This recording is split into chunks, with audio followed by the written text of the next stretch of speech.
mais um corte do Flow. Não esqueça de deixar sua opinião nos comentários. Estava falando também que não sei se no Brasil já teve democracia, né? E o que tu quer dizer com isso, cara? Porque assim, todo mundo, se a gente perguntar, for olhar pelo mundo aí, as pessoas vão dizer que o Brasil é uma democracia. Mas o que tu tá dizendo é que na prática não é. Não, a gente não é uma democracia na prática. Acho que a gente nunca teve democracia. A gente teve simulacro de democracia porque a gente tem sufrágio. Sufrágio é um elemento, né? É o voto. Agora o sufrágio, acho que depois de 34, a Constituição de 34, ele se tornou universal, as mulheres passaram a votar. Então não dá pra falar que a gente tinha uma democracia completa, talvez até 34. Mas, olhando direito, por que eu não considero a nossa democracia uma democracia, de fato? A maior parte das pessoas, especialmente nas eleições municipais, votam sob pressão ou estímulo ilegal, que é o sistema de compra de votos. A participação política das pessoas é mediada por cartórios, que são os partidos políticos, que não dão um acesso pleno ao exercício da cidadania numa democracia.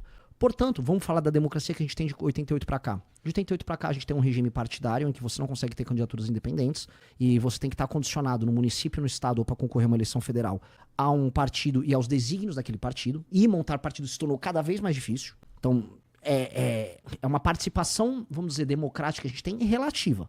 E na hora que você vai exercer o voto, ou melhor, desculpa, na hora que você vai disputar a eleição, você vai disputar a eleição contra um sistema em que o eleitor comete um crime vendendo voto. E, assim, os eleitores mais pobres, em geral, cometem esse crime. Eu não vou me queimar falando disso. Mas, assim, é real. Muitos milhões de eleitores mais humildes ao redor do Brasil vão trocar o voto por um favor. E depois, quando o vereador é eleito, ainda ficava indo bater na porta do vereador. Preciso de uma cadeira de rodas. Não, consegue um saco de cimento. Não, furou o pneu da minha Kombi.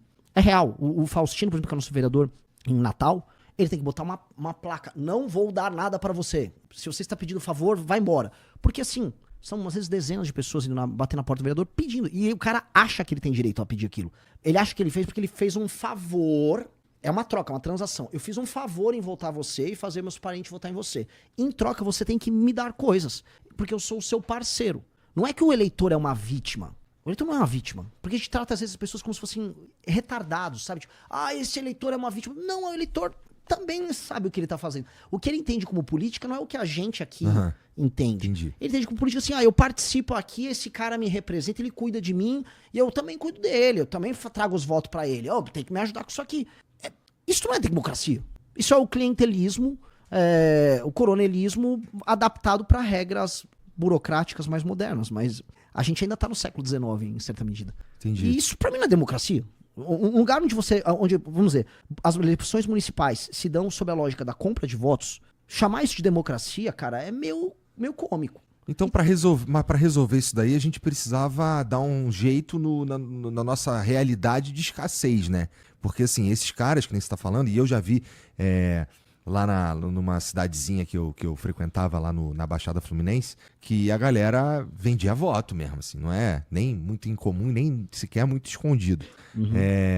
Mas geralmente a galera que tá num sufoco assustador.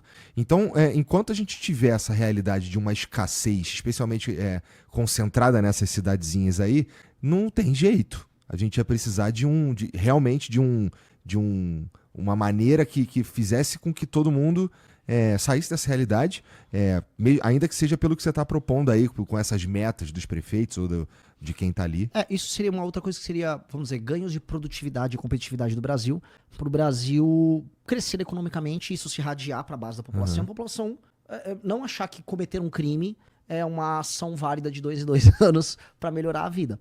Porque tem 2 caminhos. Um caminho é o caminho basicamente de punir de maneira muito grave. Por exemplo, uma coisa que eu não cheguei a falar com figuras do judiciário, mas acho que é interessante propor acham correto prender e dar aquelas penas, vamos dizer, bastante pesadas para aquelas pessoas que foram presas do 8 de janeiro? Eu acho que aquelas pessoas que cometeram crime, eu acho que tem que ter punição. Mas as penas estão bem exageradas. Então parece que cometer um crime contra a democracia é um negócio muito sério aqui.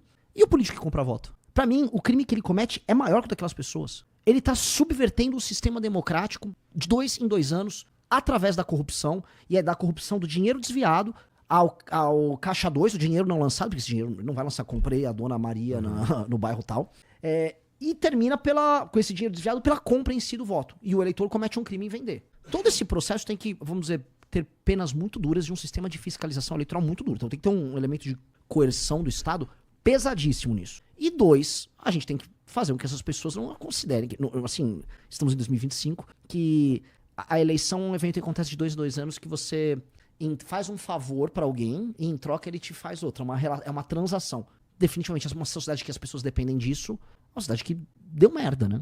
E aí a gente ainda chama isso de democracia. Falar que isso é democracia, assim, honestamente, o problema do Xandão, que é um problema concreto na democracia, é pequeno perto disso. Porque se ele é um problema, existem milhares de micro-xandões que não são do judiciário, são da política, cometendo um crime que pra mim é maior do que qualquer outro, que é a deturpação própria da ideia de democracia. Entendi. Esse foi o corte. Quer ver o conteúdo na íntegra? Todos os links na descrição. Não se esqueça de deixar sua opinião nos comentários, deixar o like e compartilhar.